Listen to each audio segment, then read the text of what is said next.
اکثر ان کے بازو اکڑ جاتے مگر وہ کبھی مومن کو نیچے نہ اتارتی۔ عصر کے وقت جنت بھی اپنے شوہر کو چائے دینے جاتی تو مومن زمان صاحب کے پاس رہ جاتا۔ سارا وقت زمان صاحب کی ریڑھی سے پھل اٹھا کر کھاتا رہتا۔ مغرب کے وقت وہ واپس آتے تو ان کی ریڑھی پر دبکا بیٹھا ہوتا۔ اس طرح 8 ماہ گزر گئے اور ان کی زندگی آگے بڑھنے لگی۔ شام کے وقت زمان صاحب سالن سے بوٹیاں توڑ کر مومن کو کھلا رہے تھے جب دروازہ کھٹکا۔ جنت تک بوئے تے کون ہے؟ ہلا۔ دوپٹے سے ہاتھ صاف کرتی وہ دروازے کی طرف بڑھی اور دروازہ کھولا۔ سامنے برقعے میں ایک خاتون کھڑی تھیں۔ میں اندر آ جاؤں؟ جنت بھی نے بنا کچھ کہے اسے راستہ دے دیا۔ باہری قدم لیتی وہ اندر داخل ہوئیں۔ زمان صاحب نے مومن کو اپنی گود میں بٹھایا۔ جب اس عورت کی نظر مومن پر پڑی تو اس کے لب بے اختیار ہلے۔ میرا بیٹا مومن، میرا بیٹا۔ انہوں نے مومن کو گود میں اٹھایا، پھر سینے سے لگایا اور باری باری دونوں گال چومے۔ آنسو تھے جو رکنے کا نام ہی نہیں لے رہے تھے۔ کئی دیر اسے ایسا ہی دیکھنے کے بعد جنت بی نے اس عورت کو بازو سے پکڑ کر چارپائی پر بٹھایا۔ تیے تیرا نا کی ہے؟ مومن نے رونا شروع کر دیا تو زمان صاحب نے مومن کو ان کے ہاتھوں سے لے لیا اور سہلانے لگے۔ فاطمہ شاہد روتے نا، صحت تک آ پڑی ہے، سکی جی ہے، خون کیوں ساڑنی ہے پاپڑا؟ انہوں نے فاطمہ شاہد کو سینے سے لگایا اور رونے دیا۔ بہت دیر بعد جب وہ رو کر چپ ہوئیں تو آنکھیں سوج چکی تھیں اور چہرہ سرخ پڑ رہا تھا۔ تو شیر کول بے، میں نماز پڑھ کر آندیاں۔ انہوں نے مومن فاطمہ شاہد کو تھما دیا اور خود وضو کرنے چلی گئیں۔ وہ بہت غور سے جنت بی کو نماز پڑھتا دیکھ رہی تھیں۔ جب آخر کار فاطمہ شاہد نے ان سے سوال پوچھ ہی لیا، کیا نماز پڑھ کر واقعی سکون ملتا ہے؟ جنت بھی جائے نماز سے اٹھ کر فاطمہ کے ساتھ بیٹھ گئیں اور ان کے سر میں ہاتھ پھیرتے ہوئے بولیں، جب انسان کو دنیا سے دھتکار ملے تو خدا کے سامنے حاضر ہونے سے سب سے زیادہ سکون ملتا ہے۔ جب دل کی آنکھ کھل جائے تو انسان کو سکون صرف نماز سے ہی ملتا ہے۔ خالی سجدوں سے سر پھوٹتا ہے۔ سکون کے لیے دل میں خدا ہونا ضروری ہے۔ فاطمہ شاہد بس جنت بی کے چمکتے چہرے کو دیکھ رہی تھیں۔ انہیں ان کے چہرے کے نور پر رشک آیا تھا۔ میں بھی نماز پڑھنا چاہتی ہوں، سکون کے لیے۔ کیا مجھے سکون ملے گا؟ ہاں میری دیے، کیوں نہ مل سی سکون؟ انہوں نے فاطمہ شاہد کی کمر پر ہاتھ پھیرا اور برائے نام بنے چولہے کو سیکنے لگیں۔ فاطمہ شاہد نے آسمان کی طرف دیکھا تو انہیں اپنے شوہر مرتضیٰ حامد کے ساتھ گزارے وہ پل یاد آئے جب وہ ان کی محبت میں گرفتار ہوئی تھیں۔ اپنے برقعے کے بازو موڑتے ہوئے انہوں نے ہاتھ پانی کے نل کے نیچے رکھے۔ جب انہیں اپنے ہاتھ میں مرتضیٰ کی دی ہوئی انگوٹھی کو دیکھا تو ایک طنزیہ مسکان ان کے چہرے پر ابھری اور پھر انہوں نے وہ انگوٹھی اتار دی۔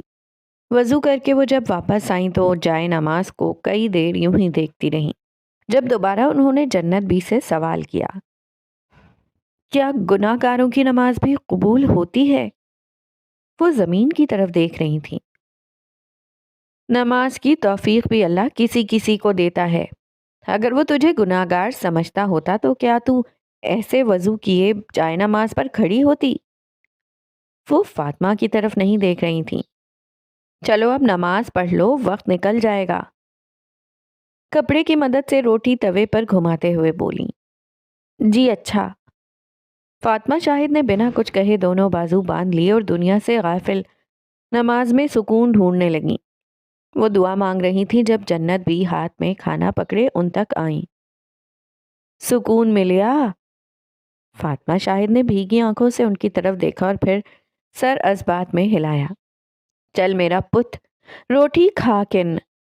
انہوں نے چارپائی پر روٹی رکھی اور ادھر ہی پاس میں بیٹھ گئیں۔ فاطمہ شاہد نے بنا کچھ کہے کھانا شروع کر دیا۔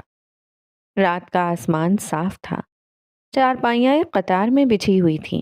سب سے پہلی چارپائی پر فاطمہ شاہد، دوسری پر مومن اور جنت بھی، اور تیسری چارپائی جو کچھ فاصلے پر بچھی تھی اس پر زمان صاحب سو رہے تھے۔ رات کے کسی پہر فاطمہ شاہد کی پیاس سے آنکھ کھلی تو انہیں جنت بی کی چارپائی خالی نظر آئی۔ پانی پینے کے بعد انہوں نے آس پاس نظر دوڑائی تو کمرے کی لائٹ آن نظر آئی۔ وہ اندھیرے میں ایک اندازے سے کمرے کی طرف بڑھ گئیں۔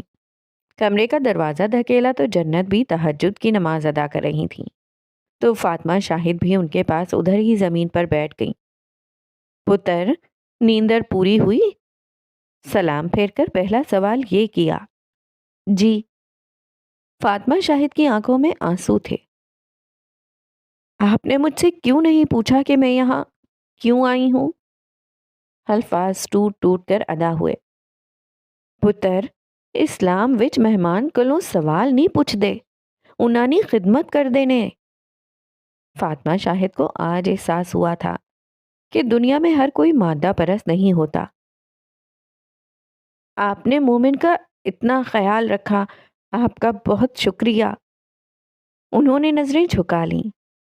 شیر زمان یعنی مومن تے ساڈے گھر دی رونق واپس لان دیے۔ انہوں نے فاطمہ شاہد کی تھوڑی کے نیچے ہاتھ رکھ کر ان کا منہ اوپر کیا۔ تو ساڈے نال رہ سکتی ہے، تیرے کولوں کوئی کسی قسم دا سوال نہ کرسی۔ بہت شکریہ جنت بھی۔ انہوں نے فاطمہ شاہد کے آنسو صاف کیے اور انہیں سینے سے لگا لیا۔ دن ایسے ہی گزرنے لگے، مگر جنت بی نے فاطمہ شاہد سے کبھی ان کے ماضی کے بارے میں کوئی سوال نہ کیا۔ پھر ایک دن تپتی دوپہر میں جنت بھی روٹیاں سیک رہی تھیں۔ فاطمہ شاہد نے لسی کے اوپر سے مکھن جمع کر کے اس کو برتن میں ڈالا اور ادھر ہی پاس میں رکھ دیا۔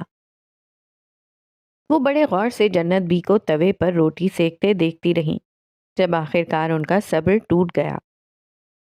جنت بی، ہاں دیے، آپ نے مجھ جیسی ایک انجان کو کیوں گھر میں پناہ دی؟ تو شیر زمان دی ماں وے، اے گل ساڈے آستے جان ہے۔ فاطمہ شاہد نے جنت بی کی طرف دیکھا جن کے چہرے پر پسینے کے چند قطرے چمکتے تھے۔ میں دل ہلکا کرنا چاہتی ہوں، آپ کیا میری بات سنیں گی؟ امید بھری نگاہ ان پر ڈالی، جس کے جواب میں جنت بی نے سر اسبات میں ہلایا تھا۔ میں 18 سال کی تھی جب کالج مکمل کیا۔ ہمارے ہاں میٹرک کے بعد لڑکیوں کی شادی کر دی جاتی تھی۔ میں بہت مشکل سے لڑ جھگڑ کر ابو کو اس بات پہ منا لیا کہ مجھے بھی بھائیوں کی طرح پڑھنے بیرون ملک جانا ہے۔ بارش ہنوز برستی تھی، تیز ہوا جسم میں مردہ خانے جیسی سرسراہٹ قائم کرتی تھی۔ میں زبان دے چکا ہوں، تمہاری شادی تمہارے پھوپھی ذات سے ہی ہوگی۔ شاہد انور اپنی راکنگ چیئر پر بیٹھے ہوئے تھے، ان کا لہجہ اٹل تھا۔ تو میں نے کون سا شادی سے انکار کیا ہے، میں بس پڑھائی مکمل کرنے کے بعد شادی کرنا چاہتی ہوں۔ وہ بضد تھیں۔ ناممکن، فیصلہ سنا دیا گیا تھا۔ ٹھیک ہے پھر، ایسا تو ایسا ہی صحیح، میں مر جاؤں گی مگر پڑھائی مکمل کرنے سے پہلے شادی نہیں کروں گی۔ مر جا پھر۔ شاہد انور کا انداز سخت تھا۔ ٹھیک ہے، پھر جو ہوگا اس کے ذمہ دار آپ خود ہوں گے۔ وہ غصے میں کہتی کمرے سے باہر نکل گئیں۔ پھر جنت بھی پورے گھر میں شور مچ گیا کہ فاطمہ کمرہ نہیں کھول رہی۔ وہ بھیگی آنکھوں کے ساتھ مسکرائیں۔ فاطمہ پتر، دروازہ کھول۔ شاہد انور اپنی چھڑی کے زور پر کھڑے تھے، لہجے میں التجا تھی۔ کچھ پل پہلے والی سختی اپنا وجود کھو چکی تھی۔ ابا، یا تو میں بیرون ملک پڑھنے جاؤں گی یا میں اپنی جان دے دوں گی۔ فاطمہ، شادی کے بعد بھی تو پڑھ سکتی ہو۔ اماں الٹے مشورے نہ دیں، میں گود میں 2 بچے بٹھا کر نہیں پڑھ سکتی۔ دروازے کے اس پار سے الفاظ چبا چبا کر ادا ہوئے۔ الٹی بات مت کیا کر، اماں تو پھر غلط بات نہ کریں کہ غلط جواب سننا پڑے۔ رسی کا پھندا اپنے گلے میں ڈال لیا تھا۔ ابا، ہاں یا نہ، نہیں تو میں مرنے لگی ہوں۔ آواز پھٹی تھی۔ اچھا ٹھیک ہے، چلی جانا تم، اب باہر آؤ۔ وعدہ کریں؟ وعدہ۔ اولاد ماں باپ کو حد درجے تک مجبور کرنے کا فن جانتی ہے، اور اس طرح وہ میرے بیرون ملک جانے پر مان گئے۔ فاطمہ شاہد کی آنکھوں سے آنسو بہہ کر منہ تک آئے اور گالوں میں جذب ہو کر اپنی پہچان کھو گئے۔ پھر وہ دن آیا جب میں بیرون ملک گئی۔ شروع شروع میں سب سے کٹ کر رہتی تھی، نہ میں کسی سے بات کرتی تھی نہ کوئی میرے سے بات کرتا تھا۔ پھر ایک دن ایک لڑکی تقدیس حامد میری زندگی میں آئی اور میری سب سے خاص دوست بن گئی۔ وہ میرے بھائی توصیف شاہد کو پسند کرتی تھی اور میرے سے دوستی کی وجہ بھی یہی تھی کہ وہ میرے بھائی کے قریب ہو سکے۔ وہ اپنے بھائی کے ساتھ ہفتے میں کئی بار ہمارے گھر آتی اور کبھی میں اپنے بھائی کے ساتھ ان کے گھر چلی جاتی۔ تقدیس کا بھائی مرتضیٰ حامد مجھے پسند کرنا شروع ہو گیا اور کسی حد تک میں بھی اسے پسند کرتی تھی، مگر مانتی نہیں تھی۔ جب میرے بھائی توصیف شاہد نے مرتضیٰ کی بہن سے شادی کی بات گھر میں کی تو سبھی گھر والے خوشی خوشی مان گئے۔ اس پل مجھے گمان ہوا کہ اگر میں بھی مرتضیٰ سے شادی کی بات کروں گی تو گھر والے مان جائیں گے، اور اس وجہ سے میں نے مرتضیٰ کو اپنے قریب آنے دیا۔ اب میں اس سے اچھے سے بات کرتی، کبھی وہ مجھے تحفہ دیتا تو میں بھی اسے کچھ نہ کچھ دے دیتی۔ یہی میری پہلی غلطی تھی۔ میں بھول گئی تھی کہ میں لڑکی ہوں اور وہ لڑکا۔ میں بھول گئی تھی خاندان کی نسل مرد سے اور عزت عورت سے ہوتی ہے۔ اور پھر میں نے دوسری غلطی کی، میں مرتضیٰ سے محبت کر بیٹھی۔ مجھے بیرون ملک آئے ایک ہی سال ہوا تھا جب تقدیس اور توصیف کی شادی ہو گئی۔ پھر مانو وقت نے رفتار ہی پکڑ لی۔ توصیف بزنس کرتا تھا اور جب اس کا بزنس کامیاب ہونے لگا تو اس نے پاکستان واپس جانے کا فیصلہ کیا۔ پھر ایک دن آیا، میری تعلیم مکمل ہو گئی اور اب میرے پاس کوئی وجہ نہیں بچی تھی شادی ٹالنے کی۔ میں نے بہت ہمت کر اپنے گھر بتایا مگر وہ چپ ہوئیں۔ ایک کابوس ان کے خیال سے ٹکرایا۔ ابا، میں کیسے کسی ایسے شخص سے شادی کر لوں جسے میں پسند بھی نہیں کرتی؟ فاطمہ، میں مر سکتا ہوں پر اپنی زبان سے مکر نہیں سکتا۔ تم پیدا ہونے سے پہلے نگین کے بچے کے نام کر دی گئی تھیں۔ ابا، آپ میری بات کیوں نہیں سمجھ رہے؟ میں مرتضیٰ کے بغیر مر جاؤں گی۔ فاطمہ، تم اپنے باپ کی پگڑی پیروں تلے کچل دیتی مگر یہ حرکت نہ کرتی۔ آج سے تم ہمارے لیے مر گئی ہو، خدا کرے تم کبھی خوش نہ رہو۔ جس رات میں اپنے گھر والوں سے باغی ہوئی تھی اس رات میرے باپ نے مجھے بد دعا دی تھی اور پھر اس بد دعا نے میری تقدیر بدل ڈالی۔ شروع کے کچھ سال بہت اچھے گزر رہے تھے۔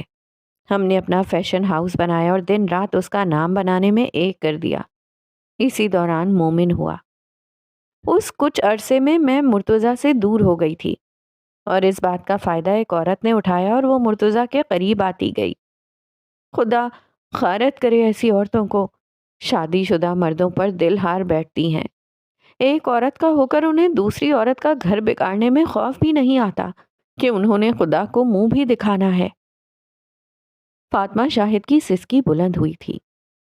پھر ایک رات آئی جب مجھے پتا چلا کہ وہ اور مرتضیٰ شادی کر چکے ہیں۔ میں اس رات بہت مجبور محسوس کر رہی تھی۔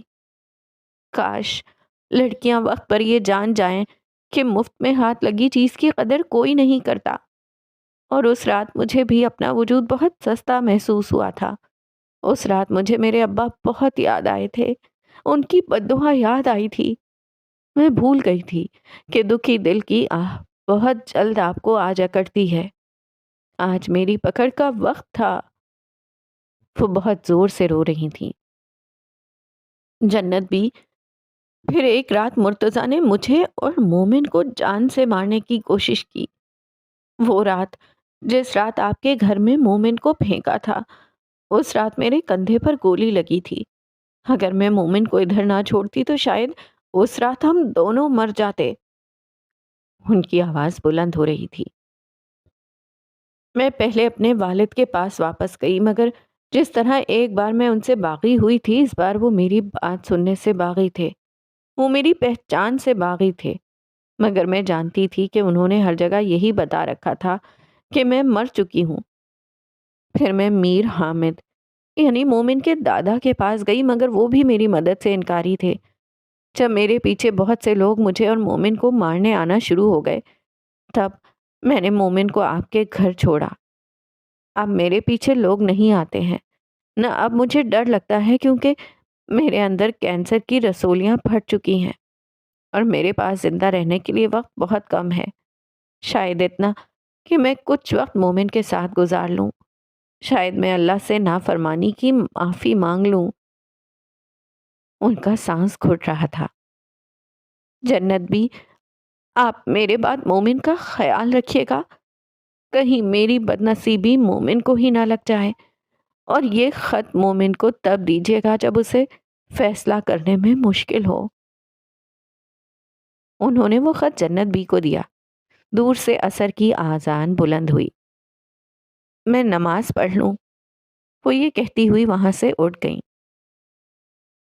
حال میں جنت بھی یہ سب مومن کو بتا رہی تھیں۔ مومن، تمہاری ماں بہت اچھی تھی، اس نے یہ خط تمہیں دینے کو کہا تھا۔ ان خطوط میں مومن کے خط کے ساتھ باقیوں کو بھیجے ہوئے خطوط کی بھی ایک نقل تھی۔ پہلا خط، معافی کے نام۔ ابا، مجھے یقین ہے آپ میرا خط پڑھیں گے۔ جب تک آپ کو یہ خط ملے گا میں مر چکی ہوں گی۔ مجھے پتا ہے میرا کیا معافی کے قابل نہیں، مگر خدا کے لیے مجھے معاف کر دیجیے گا تاکہ اللہ میری دوسری منزل آسان کرے۔ آپ کو ہمیشہ کی طرح مجبور نہیں کروں گی، بس درخواست کروں گی، باقی آپ کو جو صحیح لگے۔ آپ کی معافی کی طلبگار، فاطمہ شاہد۔ دوسرا خط، درخواست محشر۔ اماں، میری اماں جان، اب تک تو یقیناً میری تدفین ہو چکی ہوگی، مگر میں نے آپ کی آنکھ میں آنسو دیکھے تھے۔ مجھے یقین ہے آپ میرے سے نفرت تو نہیں کرتی ہوں گی۔ آپ کو دکھ دینے کے لیے معافی چاہتی ہوں۔ اماں، مجھے اندھیرے سے بہت بہت ڈر لگتا ہے، اور قبر سے تو بہت ہی ڈر لگتا ہے۔ پتہ نہیں تب اس اندھیرے میں میری مدد کے لیے کون آئے گا۔ میرے آخرت کی آسانی کے لیے دعا کیجیے گا، اور روز قیامت مجھ سے منہ نہ موڑیے گا۔ آپ کی معافی کی طلبگار، فاطمہ شاہد۔ تیسرا خط، دوستی کے نام۔ تقدیس، تمہیں یہ خط ملنے سے پہلے میں مر چکی ہوں گی، اور دیکھو میں شرط جیت گئی کہ پہلے میں مروں گی۔ میری وجہ سے تمہاری زندگی میں جو مشکلات آئیں اور جو تکلیف پہنچی تو مجھے معاف کر دینا۔ آپ کی معافی کی طلبگار، فاطمہ شاہد۔ چوتھا خط، بھائی کے نام۔ توصیف، بھائی میری شدید خواہش تھی کہ میرے جنازے کو میرا محرم کندھا دے، مگر خط پہنچنے میں 3 دن لگتے ہیں، تو میری یہ خواہش پوری نہیں ہو سکتی۔ تمہیں ساری زندگی تنگ ہی کرتی رہی۔ میری شدید خواہش تھی کہ میں عنایا کو اپنے مومن کی بیوی بنتے دیکھوں، مگر اب جب میں اپنے مالی حالات دیکھتی ہوں تو مجھے لگتا ہے کہ عنایا کے ساتھ زیادتی ہوگی، اس لیے میں تمہیں وعدے سے آزاد کرتی ہوں۔ عنایا کی کسی بہت اچھی جگہ شادی کرنا، اور روحان کو میری طرف سے بہت سا پیار، اور اگر میرے سے کوئی غلطی ہوئی ہو تو مجھے معاف کرنا۔ آپ کی معافی کی طلبگار، فاطمہ شاہد۔ پانچواں خط، اصولوں کے نام۔ سلام میر حامد۔ آپ کا شکریہ کہ آپ نے مجھے قتل نہیں کیا۔ میری زندگی کے چند بچے دن مجھے مومن کے ساتھ گزارنے دیے۔ آپ کو آپ کے اصول توڑنے پر مجبور کرنے کے لیے معافی چاہتی ہوں۔ آپ کے ساتھ اچھا وقت گزرا۔ آپ کی معافی کی طلبگار، فاطمہ شاہد۔ چھٹا خط، اچھے وقت کے نام۔ مرتضیٰ حامد۔ ہمارا اچھا وقت گزرا۔ تمہاری نئی زندگی کے لیے تمہیں بہت بہت مبارک۔ اللہ تم دونوں کے نصیب اچھے کرے۔ تمہاری زندگی میں میری طرف سے جو بے سکونی پیدا ہوئی اس کے لیے معاف کرنا۔ آپ کی معافی کی طلبگار، فاطمہ شاہد۔ ساتواں خط، اندھیرے میں اجالے کے نام۔ مومن۔ ایک بار انگلستان کی مشرقی ساحل کے قریب شہر سری میں ایک نجومی جس کا نام اسٹیلا تھا، اس نے میرے ہاتھ دیکھ کر کہا تھا کہ تقدیر نے ڈوریں غلط سمت سے جوڑ دی ہیں۔ اس وقت مجھے سب مذاق لگا تھا، پر جب وہ حقیقت میں تبدیل ہوا تو سچ بہت بھیانک تھا۔ خیر، تم میری زندگی میں اجالے کی طرح ہو۔ مجھے پتا ہے کہ تمہیں میں صحیح طرح سے یاد بھی نہیں ہوں گی، مگر یاد رکھنا، میں تم سے بہت پیار کرتی تھی، میری زندگی میں ہر طرف اندھیرا تھا، پھر تم آئے۔ مجھے معاف کرنا، میری خود غرضی کی وجہ سے تم محرومی کی زندگی گزار رہے ہو۔ مجھے ڈر تھا کہ وہ بعد میں تمہیں نہ مار دیں، اس لیے تمہیں ساتھ لے کر بھاگی تھی۔ میرے پاس تمہیں دینے کو کچھ نہیں ہے، شاید میری بد نصیبی تمہیں بھی چمٹ گئی ہے۔ خیر، جو بھی ہو، ایک اچھی زندگی گزارنا اور میری ایک خواہش پوری کرنا۔ اگر تم استطاعت رکھتے ہو کہ تم مفت میں کینسر کا علاج کرنے والا اسپتال بنا سکو تو ضرور بنانا۔ میری طرح بہت سے لوگ ہوتے ہیں، مجبور اور لاوارث، جن کا سوائے اللہ کے کوئی نہیں ہوتا۔ وہ زندہ رہنا چاہتے ہیں پر وسائل نہ ہونے کی وجہ سے مر جاتے ہیں۔ تم ان کے لیے کچھ کرنا، میری طرح کسی کی بد دعا مت لینا۔ یقین مانو، دکھی دل کی آہ میں بہت طاقت ہوتی ہے۔ ہو سکے تو اپنی زندگی کی تمام تر محرومیوں کے لیے مجھے معاف کرنا۔ تمہاری ماں، فاطمہ شاہد۔ مومن کے آنسو اس کاغذ کے ٹکڑے پر گر رہے تھے، دل میں ٹیسیں اٹھ رہی تھیں۔ وہ فاطمہ شاہد کو ساری زندگی غلط سمجھتا رہا تھا۔ وہ تو بے قصور تھیں۔ قاتل تو میر حامد اور شاہد انور تھے۔ قاتل رواج تھے، فاطمہ شاہد تو بس تقدیر کی ڈوروں سے الجھ گئی تھیں۔ جنت بھی؟ وہ بھیگتی آنکھوں سے انہیں دیکھ رہا تھا۔ ہاں شیر پت، میری ماں کی قبر کہاں ہے؟ اس نے قسم توڑ دی تھی۔ آج وہ اپنی ماں کو بے قصور تسلیم کر چکا تھا۔ چل میرے نال۔ وہ جنت بھی کے پیچھے چلتا باہر نکل گیا۔ گدلی زمین پیروں کو گندا کر رہی تھی، بے چین آنکھیں کسی مری نقطے کو تلاش کر رہی تھیں۔ اب جھاڑیوں کے پیچھے چکنی سبز گھسیلی زمین کا دور دورہ تھا۔ اسی کھلے میدان میں سفیدے کے درختوں سے کچھ فاصلے پر ایک جنگلے کے اندر دو قبریں تھیں۔ ایک قبر پر زمان ولد محمد تورات لکھا تھا اور دوسری قبر پر فاطمہ لکھا تھا۔ کوئی ولدیت نہیں لکھی ہوئی تھی۔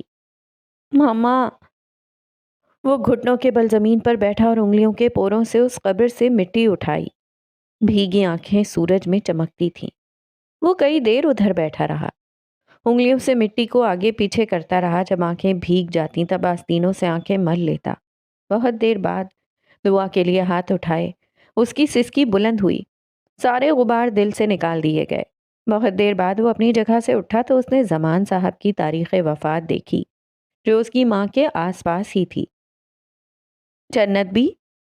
زمان بابا کو کس نے قتل کیا تھا؟ اس کے اچانک سوال پر جنت بھی گڑبڑا گئی۔ شیر پتر، زمان نوتے دل نہ دورہ پیاسی۔ لہجے کی بڑبڑاہٹ قدرے واضح تھی۔ آپ کو میری قسم بتائیں ان کا قتل کس نے کیا تھا؟ جنت بھی کچھ دیر سوچنے کے بعد بولی، میری عمر اتنی ہو چکی ہے کہ ماضی کی یادیں دھندلا چکی ہیں۔ بس یہ یاد ہے کہ اس کے نام کے آخر میں حامد آتا تھا۔ مومن کچھ نہ بولا۔ تو میر حامد صاحب مجھے مارنا چاہتے تھے؟ واؤ! اس نے دل میں سوچا اور پھر بولا، جنت بھی، اس رات کیا ہوا تھا جس رات زمان بابا کو لوگوں نے قتل کیا؟ فاطمہ کی وفات کو کچھ وقت ہی گزرا تھا جب زمان کو رات کے وقت لوگ اپنے گھر کے آگے پیچھے محسوس ہوتے تھے۔ کئی دن ایسا ہی چلتا رہا، مگر گلی میں دیکھنے پر کچھ نہ ہوتا۔ سردیاں دوبارہ سے آ چکی تھیں، ہر سو شدید کورا تھا، بشر کو نگل لیے والا کورا۔ اس رات بھی وہ کورا کسی کو نگلنے والا تھا۔ زمان صاحب کی آنکھ کھلی تو اس وقت کچھ لوگ ہاتھوں میں پستول پکڑے ان کے صحن میں اترے۔ قدموں کی مدھم چاپ کسی کو بھی بیدار کرنے کے لیے کافی تھی۔ مومن کدھر ہے؟ ہمارے گھر میں کوئی مومن نہیں ہے۔ اردو لہجے میں پنجابی کا کچھ عنصر موجود تھا۔ بکواس نہ کر، ہمیں سب کچھ پتا ہے، بچہ ہمارے حوالے کر دے۔ سمان صاحب اکیلے ان کا مقابلہ نہیں کر سکتے تھے۔ انہوں نے جنت بی کو مومن کو لے کر بھاگنے کا اشارہ کیا۔ جنت بی نے سوئے ہوئے مومن کو گود میں اٹھایا اور اندھیرے میں درختوں کے پیچھے ہوتے ہوئے باہر گلی میں نکل گئی۔